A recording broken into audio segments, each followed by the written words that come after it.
प्रवेशाचे क्वेश्चन्स तर येतात ना परफेक्टली. काय काय तयार करायचं तर माहिती आहे की प्रवेशामध्ये काय काय तयार करता एकट्यालाच पाठ येतं आणि ताळेबंद. सेम तेच पद्धत ह्याच्यामध्ये सुद्धा लागू आहे. ओके,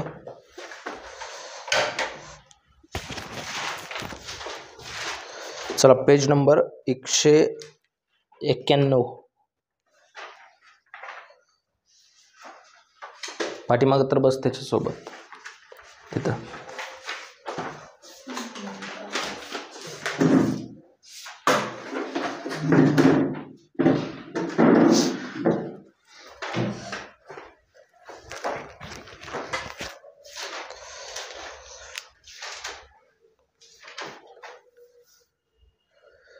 काढलो.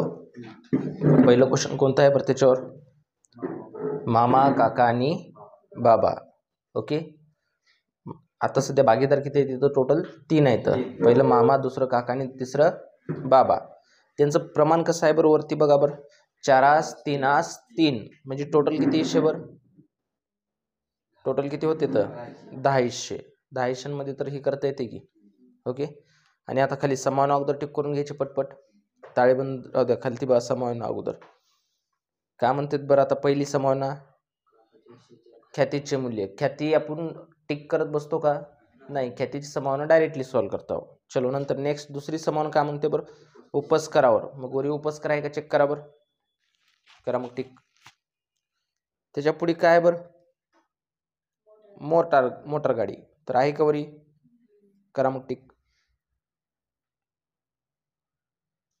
केलो. नेक्स्ट तिसरी समावना काय म्हणते बरं? पशुधन आहे का वरी? संपत्ती बाजूस लाईव्ह स्टॉक. त्याच्या पुढे कोणतं आहे बरं? यंत्र. यंत्र आहे का वरी? करा मग टिक. चौथी समावना काय म्हणते बरं आपल्याला?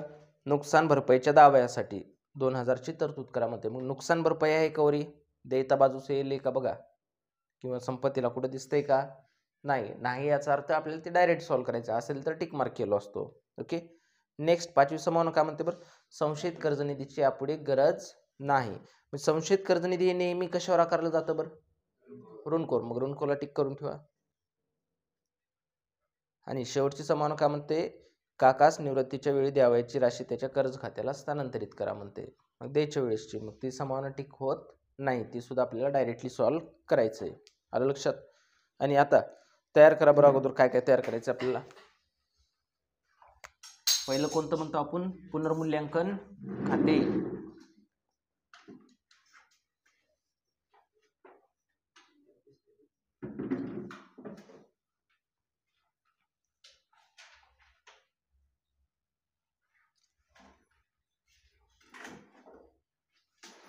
नेक्स्ट भागीदाराचे भांडवल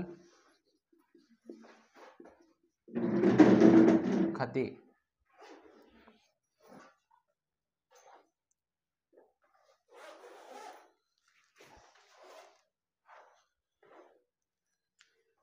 पेज नंबर 191. टोटल किती भागीदार आहेत बरं? 3. तर तिघांचे 3 कॉलम्स. दोन्ही खाते अर्ध्या पेज मध्ये बसतात.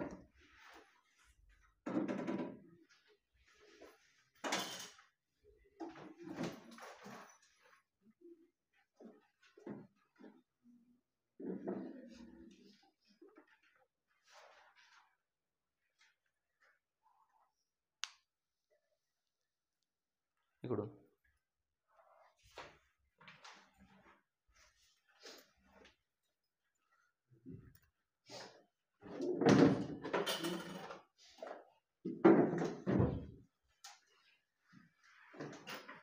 घ्या हे पुस्तक ठेवा.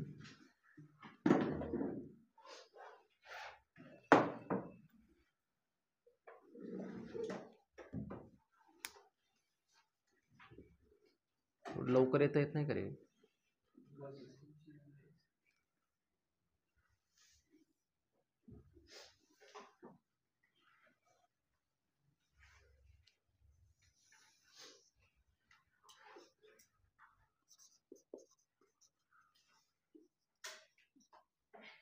नावे जमा वगैरे लिहित चला.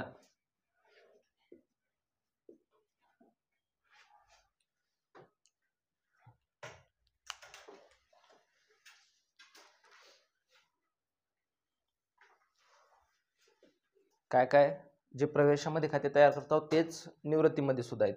पुनर्मूल्यांकन खाते, भांडवल खाते आणि ताळेबंद. टोटल भागीदार आहेत 3. मग तिघांची भांडवल खाते. कोण कोण आहेत बरं भागीदारांची नाव काय काय आहेत बरं? मामा, सिरियल कसं आहे? पाहुणे रावळेच आहे सगळे. मामा, काका आणि बाबा.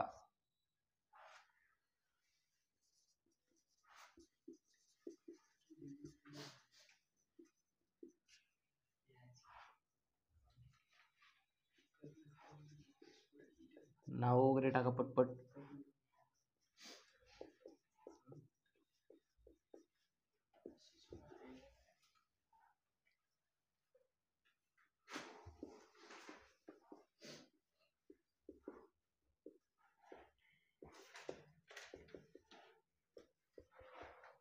ताळेबंदाला तारीख काय येईल बरं?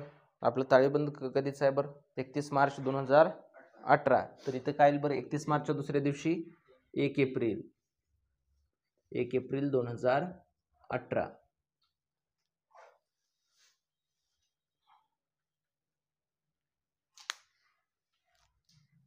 झालं? मला वाटतं सगळ्याच पदांवर समावून आहेत ना संपत्तीच्या.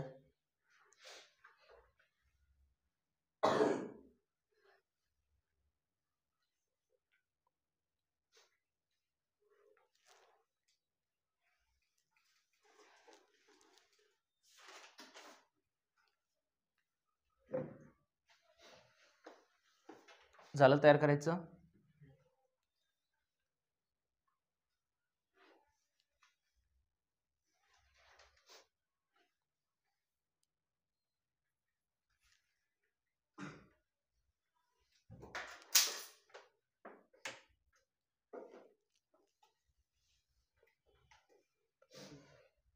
चला लक्ष द्या इकडं. अगोदर क्वेश्चन समजून घेऊत. आजचं पहिलं क्वेश्चन आहे ना आपलं. तर वरती अगोदर हेडिंगला भागीदार किती जण आहेत बरं? टोटल 3 आहेत. बरोबर आहे. कोण कोण? मामा, काका आणि बाबा. त्यांचं प्रमाण कसं आहे बरं? 4 3 3. म्हणजे टोटल किती हिस्से होईल बरं? 10. म्हणजे 4/10, 3/10 आणि 3/10. पहिले 10 मधले 4 हिस्से कुणाला द्यायचे आपल्याला? मामाला. दुसरे 10 मधले 3 हिस्से कुणाला द्यायचे? काकाला. आणि शेवटचे 10 मधले 3 हिस्से कुणाला द्यायचे आपल्याला? बाबाला द्यायचे. मला सांगा तिघांमध्ये कोण रिटायर होईल बरं? निवृत्त कोण होईल बरं? खाली हेडिंग मध्ये दिलेलं असतं बा. काकानी 1 एप्रिल 2018 रोजी खालील अटीवर निवृत्त होण्याची ठरवली. कोण होईल बरं इथून निवृत्त? काका होईल. बरोबर आहे ना? मग याचा अर्थ आपल्याला इथं खात्यांचं सेटलमेंट कुणाचं करायचं? आपल्याला काकांचं जास्त करून करायचंय. आलं लक्षात? चला मग आता अगोदर ट्रान्सफर करायचं. मग आता अगोदर कोणती बाजू ट्रान्सफर करायची? आपल्याला देयता बाजू. ताळेबंद अगोदर ट्रान्सफर करून घ्यायचे. ताळेबंदामधले देयता बाजूची पदं कुठे येतात म्हणतो आपण? एकतर भांडवलच्या जमाला आणि दुसरीकडे देयताला. याच्या व्यतिरिक्त कुठं दाखवायचंय का आपल्याला? नाही. तर आता पहिलं पद काय आहे बरं? धनको. धनको कुठे येते? देयताला. दाखवा धनको. किती रुपये बर? 7,000. नेक्स्ट काय बर? कर्ज. बँकेचं असेल किंवा इतर व्यक्तींचं कर्ज असेल. आज ना उद्या आपल्याला द्यावं लागेल ना. मग द्यायचं म्हणलेस ते पण कुठं बर? देयताला. दाखवा कर्ज. समान असेल तर इनरला, नसेल तर आउटरला. किती रुपये अमाऊंट आहे बरं? फक्त.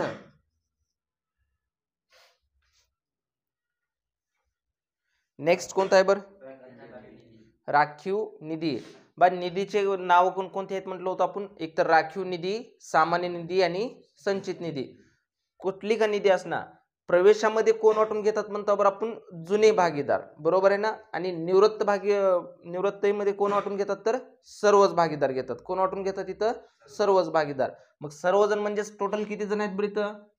3 जण. अगोदर मला सांगा वाटून दिले असे भांडवलच्या कोणत्या साईडला येते बरं? जमा साईडला. कोणत्या? जमा साईडला. पण पहिल्या ओळीला लिहायचे का आपल्याला? नाही. तर दुसऱ्या ओळीला. दाखवा मग इथं. राखीव निधी खाते. अगोदर पद लिहा. राखीव निधी खाते. लिहिलो. मग आता राखीव निधी टोटल अमाऊंट किती आहे बरं? किती आहे? 6250 वर्किंग नोट मध्ये काढा. आता 6250 टोटल किती हिस्से करायचे बरं आपल्याला? अगोदर 10. म्हणजेच बघा 10 हिस्से करायचे म्हणजे 1 0 कटते ना आपलं, 1 कटला हे कटला म्हणजे किती आलं बरं? एका हिश्श्याला 625. तर गुणिले पहिल्या भागीदाराला किती द्यायचे? तर 4, दुसऱ्या भागीदाराला 3 आणि तिसऱ्या भागीदाराला 3. तर बरोबर बघा बरं किती येते अमाऊंट.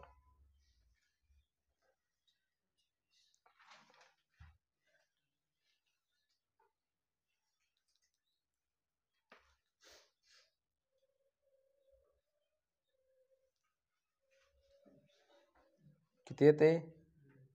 625 गुणिले 4 2500, पुन्हा नंतर 1875 आणि तिसऱ्याला पण 1875. वर्किंग नोट मध्ये लिहित चला उत्तर कुठून आलं कसं आलं ते. मग ते आता द्या इकडं. मामाला किती देऊ बरं? 2500, काकाला 1875 आणि बाबाला 1875. झालं. नंतर नेक्स्ट पद कोणतं आहे बरं? भांडवल खाते. भांडवल एक कंपल्सरी भांडवलच्या कोणत्या साईडला म्हणतो आपण? जमा साईडला. परंतु स्वतःच्या पुस्तकात स्वतःच नाव येते का? नाही. तर त्याला काय म्हणतो आपण? शिल्लक पुढे आणली आणि ती पहिल्याच ओळीला. त्याच्यासाठी आपण पहिलं ओळ सोडलो होतो. शिल्लक पुढे आणली 20,000. नेक्स्ट काका 15,000. नेक्स्ट बाबाचं 12,250. आलं. फक्त बदल काय झाले बरं? प्रवेशामध्ये कोण घेत होते? जुने भागीदार. आता इथं निवृत्तीमध्ये सर्व भागीदार. जे काय वाटून द्यायचे ते सर्व भागीदार, नफा असेल किंवा तोटा असेल ते सुद्धा. ओके. आता झाली देयता बाजू. आता नंतर कोणती बाजू बरं आपली? आता संपत्ती. संपत्तीचं कोणतं पद सोडून म्हणतो बरं आपण? फक्त एकच, ते म्हणजे नफा तोटा दिलं तर. ओके. दिलंय का चेक करा बरं अगोदर संपत्तीला. नाही दिलं तर तेवढंच ते भांडवलच्या कुठे येत असतं? नावेला. ओके. नाही म्हणजे बाकी सगळीच पद जशी असतं आपल्याला कुठं बरं? संपत्तीला. समान असेल तर इनरला, नसेल तर आउटरला. तर पहिलं पद कोणतं आहे बरं? रोख. समान असो अथवा नसो ते कंपल्सरी इनरला. किती रुपये बरं? 4,500.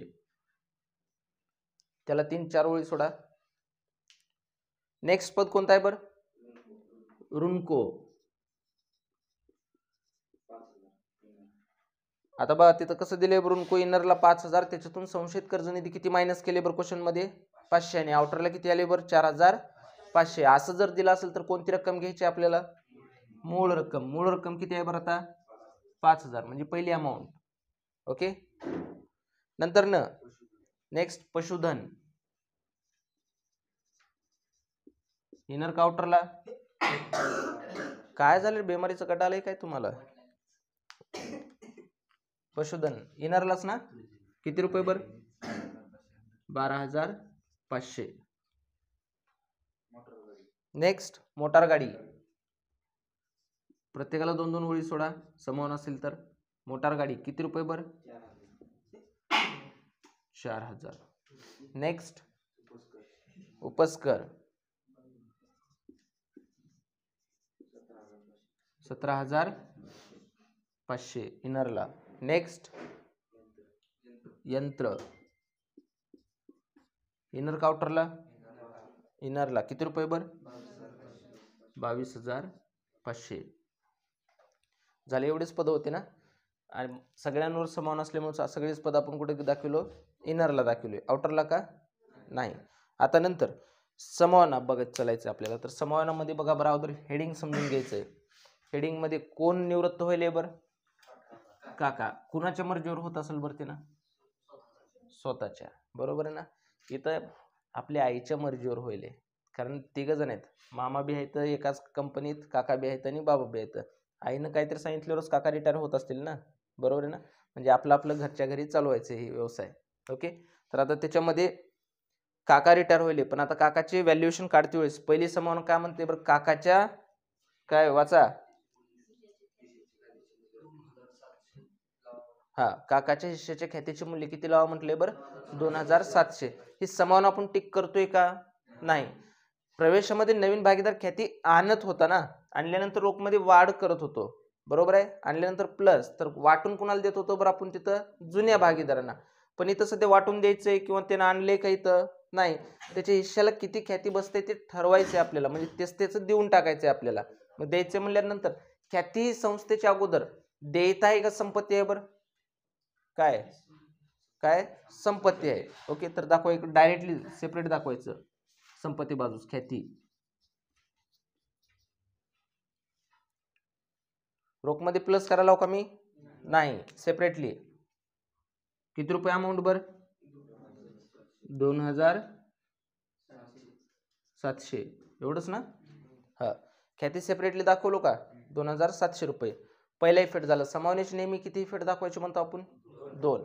आता सेकंड इफेक्ट हे कुठं तर भांडवलच्या जमाला ख्याती फिक्स बर का, ख्याती खाते कुणाचं काढलंय ते ख्याती, मग काकाच्या रकान्यात 2700, ज्याच्या हिश्श्याचं आहे तेच त्याच्या रकान्यात लिहून टाकायचं. झालं. ख्याती कंपल्सरी देतात तुम्हाला. समावनं जर दिले तर ख्याती कसं सॉल्व्ह करायचं बरं, एकतर ताळेबंदाच्या संपत्ती बाजूस पहिल्या फेट आणि भांडवलच्या जमाला तेच त्याच्या हिश्श्याचं म्हणल्यास तेच त्याच्या रकान्यात लिहायचं. झालं. आता नेक्स्ट दुसरी समावनं काय म्हणते बरं, उपस्करावर 10% आणि मोटार गाडीवर किती टक्के बरं, 12.5% दराने घसारा आकारा म्हणते. घसारा ही नेहमी प्लस करतो का मायनस बरं, मायनस. घसारा ही संस्थेचं खर्च असतं का उत्पन्न बरं, खर्च. पण आपण काय म्हणतो, आपण व्यवसायात जर खर्च होत असेल तर पुनर्मूल्यांच्या कोणत्या साईडला दाखवा म्हणतो, नावेला. खर्च असेल तर नावेला, आणि व्यवसायाचं जर समजा काय म्हणतो आपण उत्पन्न जर होत असेल तर कुठं दाखवा म्हणतो, जमाला दाखवा म्हणतो. मग घसारा खर्च म्हणल्यास पुनर्मूल्यांच्या कोणत्या साईडला, नावे साईडला. मग आता पहिलं एकेकाचं बघत चालायचं ना. मग आता उपस्करावर किती टक्के, 10%. अगोदर उपस्कर किती रुपयाचा आहे बघा बरं, 17,500. 17,500 वर 10% म्हणजे 1 झिरो कट करून उत्तर सांगायचं ना, म्हणजे किती येईल बरं, करा मग. प्लस का मायनस, मायनस 10% घसारा. चिन्ह अगोदर कंसात देत चला, 1750. तर बघा बरं आता वजा करून आउटरला 15,750. मग आता ती 1750 खर्च का उत्पन्न म्हटलं बरं, तर पुनर्मूल्यांच्या नावेला दाखवा. मग इथं कशावर घसारा आकार लाव, उपस्करावर. म्हणून उपस्कर खाते किती, 1750. झालं. आता आणखीन त्याच्याच पुढे कशावर आणखीन करायचंय बरं आपल्याला, मोटार गाडीवर. सेम तीच पद्धत करायची ना, पण किती टक्के करायचं बरं मोटार गाडीवर बघा, 12.5%. तर वर्किंग नोट मध्ये काढा आता 12.5% कसं काढायचं. मोटार गाडीच्या अगोदर टोटल अमाऊंट किती आहे, 4,000 गुणिले किती टक्के करायचंय बरं, 12.5. मग आता 12चा पाडा येते का, येत नाही काही जण तर आहे की नाही. 12.5चं येत आहे, 12.5% नाही. जर समजा पॉईंटवर जर असेल असं, जर 12.5 किंवा 2.5 वगैरे असं पॉईंटवर जर असेल तर तेव्हा त्याचे उत्तर काढते वेळेस त्याचे दुप्पट करून घ्यायचं. काय करून घ्यायचं, त्याच्या दुप्पट. 12.5च्या दुप्पट अगोदर किती होते सांगा बरं, 25. मग अगोदर 25% काढायचं त्याच्यावर, 25% आकारा. 4,000 गुणिले 25 भागिले 100 बरोबर.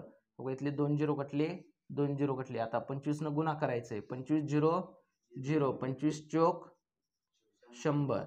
आलं किती आलं बरं उत्तर, 1,000. स्टेप रिपीट करतोय, लक्ष द्या. किती टक्के आकारा म्हटले आपल्याला, 12.5%. आपल्याला 12.5चा पाडा येते का, नाही. तर त्यासाठी आपण त्याच्या काय केलं, अगोदर दुप्पट काढलो. दुप्पट केल्यास किती होते बरं, 12.5च्या 25. मग आता 4,000 गुणिले 25% अगोदर काढून घ्यायचं. किती टक्के काढलो, 25%. मग 25%ला उत्तर किती आलं बरं, 1,000.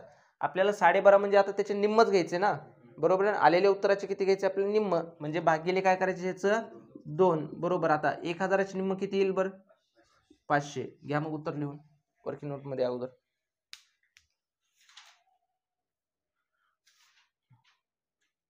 वर्किंग नोट मध्ये लिहा बा.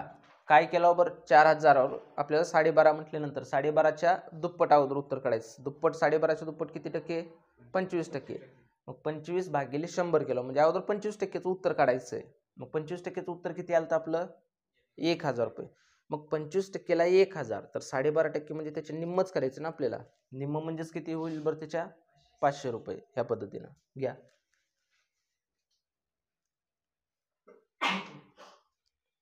झालं.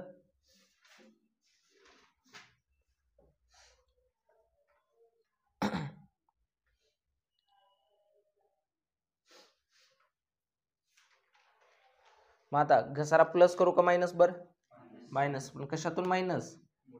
मोटार गाडी. मायनस 10%, सॉरी 12.5% ना, 12.5% घसारा. मी बारीक लिहितोय बरं का लहान अक्षरात. किती रुपये बरं? 500. मायनस करून आउटरला 4500 का? 3500. झालं. नेक्स्ट तिसरी संभावना बघा बरं आता. वाचा.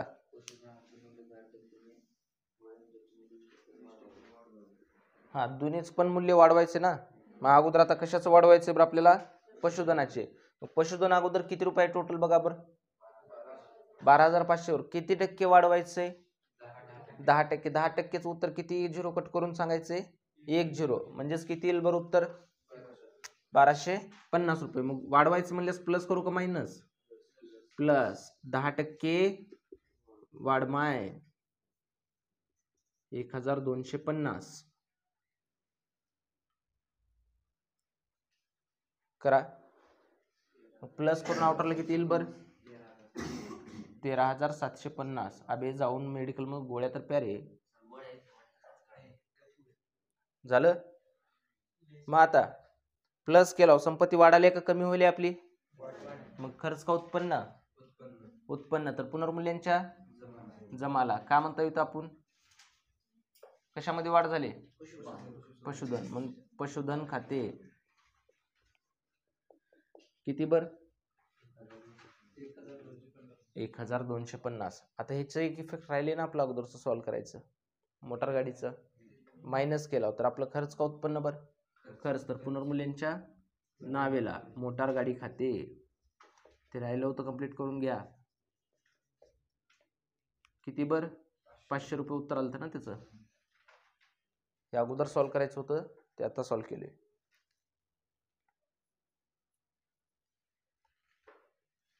झालं पशुधनाचं क्लिअर. त्याच्याच पुढे आणखीन कशाचं मूल्य वाढवायचं बरं आपल्याला? यंत्राचं. किती टक्के वाढवायचं बरं यंत्राचं? 20%. अगोदर यंत्र टोटल अमाऊंट किती आहे बरं? 22,500. 22,500 वर 10% उत्तर किती येईल बरं? 2,250 रुपये. मग 10%ला 2,250 तर 20%ला किती येईल बरं? त्याचे दुप्पट करावं लागेल ना. मग 2,250च्या दुप्पट किती बरं? 4,500. मग वाढवायचं म्हणल्यास प्लस का मायनस? प्लस. किती टक्के बरं? 20% वाढ. किती बरं? 4,500. प्लस करून बघा राउटरला किती येते? किती? 27,000. मग आता ही संपत्ती वाढाली तर खर्च का उत्पन्न? उत्पन्न. तर पुनर्मूल्यांच्या जमाला दाखवा. मग इकडं कशामध्ये वाढ झाली? यंत्र. म्हणून यंत्र खाते किती? 4,500.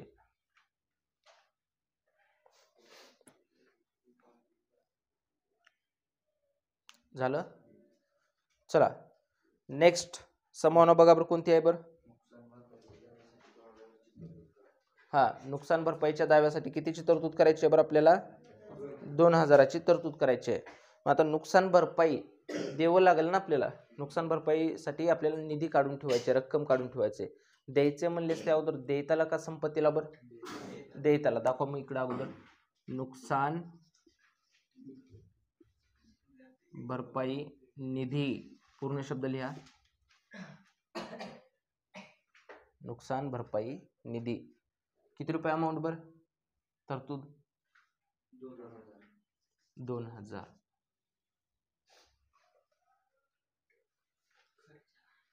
झालं. देयताला लिलाव म्हणल्यास आपलं खर्च का उत्पन्न बरं? खर्च. तर पुनर्मूल्यांच्या नावेला दाखवा इकडं, नुकसान भरपाई निधी खाते. नुकसान भरपाई निधी खाते किती रुपये बर? 2000. जर अगोदरचं पद असलं असतं तर त्याच्यामध्ये प्लस केला असतो, नसल्यामुळे आपण काय केलं होते, डायरेक्टली सॉल्व्ह केला. झालं. नेक्स्ट, हा, संशयित कर्ज निधीची यापुढे गरज नाही म्हणते. मग अगोदर क्वेश्चन मध्ये ताळेबंदात कसं दिलं तर बघा बरं. अगोदर ऋणको क्वेश्चन मध्ये कसं आहे बरं? इनरला किती होतं? 5000. त्याच्यातून वजा किती केलं तर बरं? 500. आणि आउटरला किती आलं तर बरं? 4500. हे कुठं आहे बरं? ताळेबंदात क्वेश्चन मध्ये आहे. बरोबर आहे. मग अगोदर ट्रान्सफर करते वेळेस कोणती रक्कम घेतलो आपण? मूळ रक्कम. आले इथपर्यंत. मग आता मला अगोदरच येणं किती होतं बरं? 5000. त्याच्यातून बुडतील असं किती वाटत होतं? गेल्या वर्षीच्या ह्याच्यामध्ये मला 500 रुपये बुडतील असं वाटत होतं. पण आता मला काय म्हणते बरं खाली, संशयित कर्ज निधीची गरज नाही. याचा अर्थ काय म्हणतो आपण? सर्व ऋणको शोध्य आहेत असं पण विचारू शकतात. काय म्हणतो आपण त्याला? सर्व ऋणको शोध्य आहेत. आता जे काय मला गेल्या वर्षी बुडणार आहे तसं वाटत होतं, आता ते बुडतील असं वाटायले का? नाही. याचा अर्थ ते मला मिळालेत ना. मग मिळाल्यानंतर ती मला संशयित मायनस करत बसायचंय का? नाही. तर जशाच तसं ती रक्कम आता येणार आहे, सगळीच रक्कम मिळणार आहे ना मला. मग सगळीच रक्कम जशाच तसं कुठं भरते आता? आउटरला दाखव. मग इथं 5000 करायचे का मायनस त्याच्यामधून आपल्याला? नाही. मग आता मिळणार आहेत ना ते आता आपल्याला, तर मिळणार आहेत म्हणल्यानंतर खर्च का उत्पन्न बरं? उत्पन्न. तर पुनर्मूल्यांच्या जमाला काय? संबुक खाते. संबुक खाते किती रुपये बरं? 500. झालं.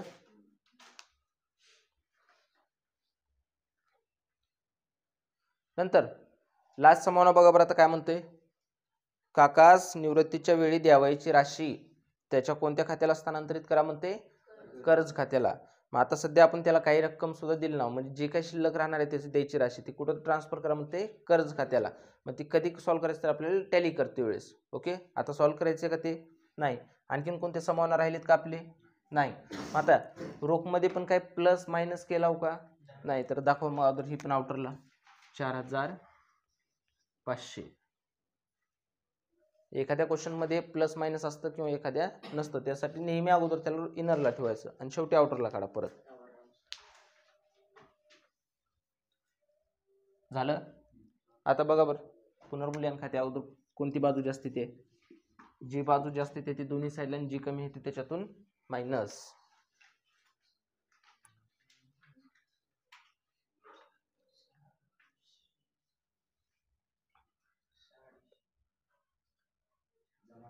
जमा किती? 6250. इकडं पण 6250.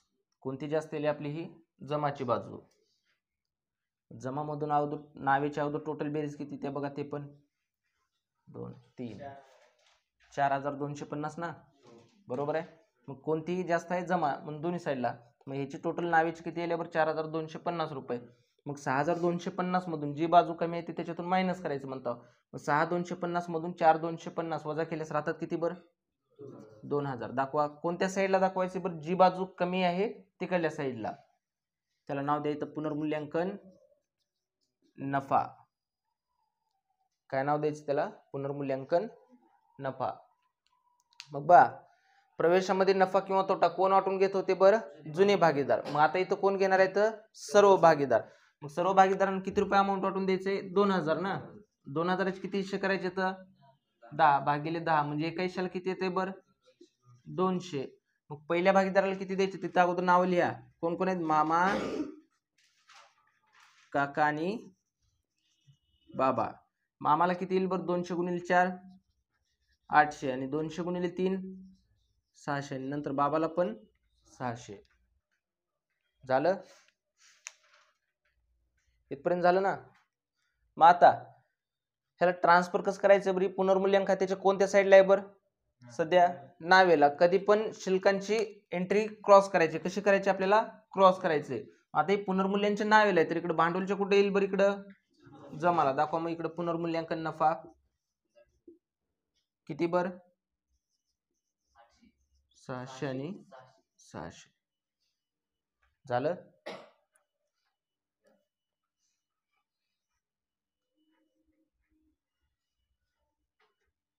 आता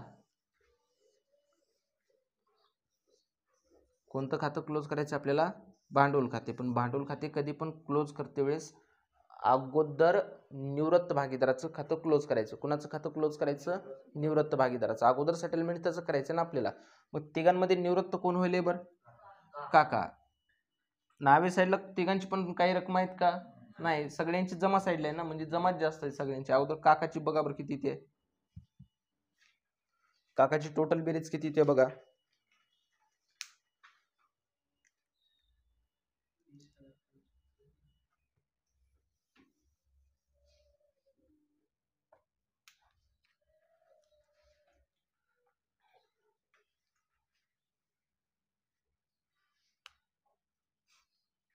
किती? 15,000. नेक्स्ट 1,875. नेक्स्ट किती आहे बरं? 2,700 आणि 600.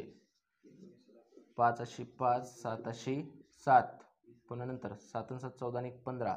15 आणि 6 21 ला 1. हातच्याले 2. 5 आणि 2 7 आणि 1 8. 8 आणि 2 10 ला 0. हातचा 1. म्हणजे 20,175. किती आलं? 20,175 आले का रे? मग आता दोन्ही साईडला पण लिहा 20,175. त्याच्यातून काही त्याची नावीची रक्कम आहे का मायनस करायची? नाही, तर वरी पण तीच रक्कम येईल ना, 20,175. आलं? ह्याला नाव द्या अगोदर. कोणत्या खात्याला स्थानांतरित करा म्हटलं होतं बरं शेवटची संभावना? कर्ज खात्याला.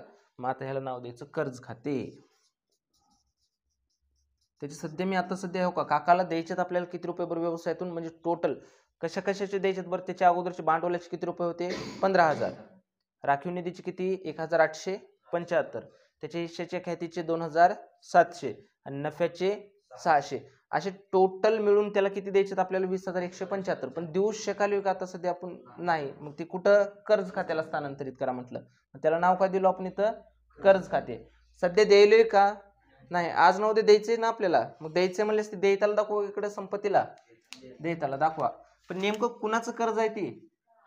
काकाचं. तर इथं लिहा काकाचे कर्ज. काकाचे कर्ज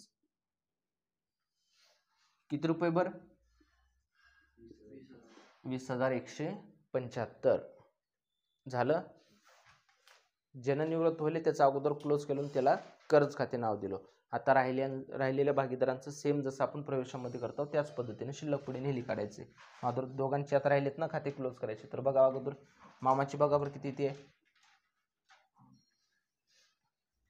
20,000 आणि 2,500 22,500. 23,300 येते. दाखवा 23,300. इकडं पण किती येईल बरं? 23,300. आणि वरती किती येईल बरं? 23,300. तीच रक्कम येते ना. जमा जास्त आली ती 23,300. ती दोन्ही साईडला दाखवून वरती पण किती आलं? 23,300. त्याला नाव काय द्यायचे नंतर बघू. आता नंतर कुणाचं? बाबाचं पण बघा. आता बाबाची किती आहे बरं? जमा साईडला पहिलं 12,250. नेक्स्ट 1,875. आणि नेक्स्ट किती आहे बरं? 600. बघा 5 7 आणि 5 12 ला 2 हातचा 1. परत आणखीन 6 आणि 1 7.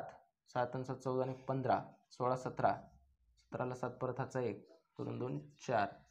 म्हणजे किती बरं? 14,725. इकडं पण किती बरं? 14,725. आणि वरती पण किती येईल बरं?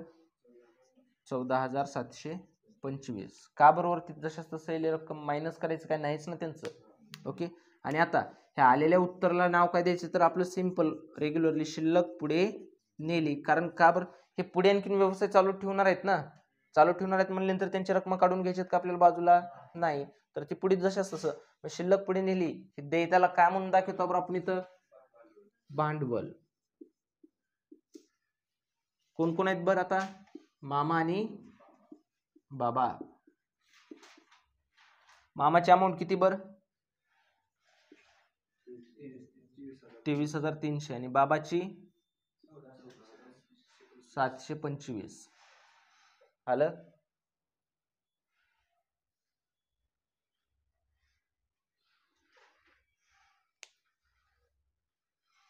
आणि आता दोन्ही टॅली जर आपलं जर इक्वल आलं तर आपलं क्वेश्चन आलं, नाहीतर गणित आपलं चुकलं.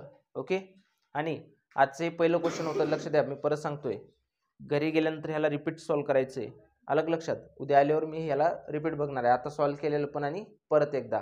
आज जर समजा हे जर रिपीट सॉल्व केलं 50% तर लक्षात आले ना, ट्रान्सफर वगैरे. हां, आणि जे काय वाटून द्यायचे ते सर्व भागीदारांना द्यायचे. आलं लक्षात? आणि हे उद्या येते वेळ डबल सॉल्व करून आणायचे. थांबायचं मग.